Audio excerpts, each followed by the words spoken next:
फैसलाबाद में city police officer गुलाम मुबशिर मेकन की हिदायत पर जिला भर में पतंगबाजी के खिलाफ क्रैकडाउन जारी है। पुलिस ने कार्रवाई करते हुए 52 मुकदमा दर्ज करके मुलजमान को गिरफ्तार कर लिया।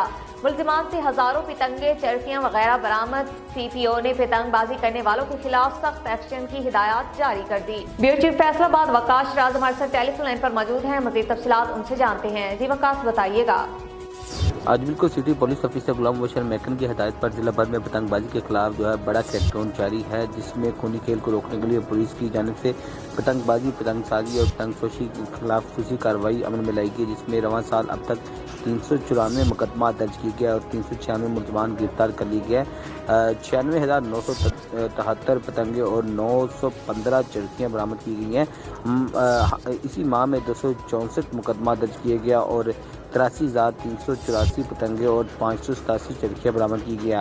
और आज जो गुज़िश्ता रोज़ जो कार्रवाई की गई उसमें भी जो 52 मुकदमा दर्ज किए गए, मुलजमान गिरफ्तार भी किए गए हैं और 3119 पतंगे और 62 चरखियाँ बरामद की गई है। सीपी फैसलाबाद का ये कहना था कि पतंगबाजी खतरनाक खेल है, इससे गुरेज किया जाए। पुलिस अवाम की जानो माल के तहफ़्फ़ुज़ के लिए पतंगबाजी के खिलाफ सूसी क्रैकडाउन कर रही है।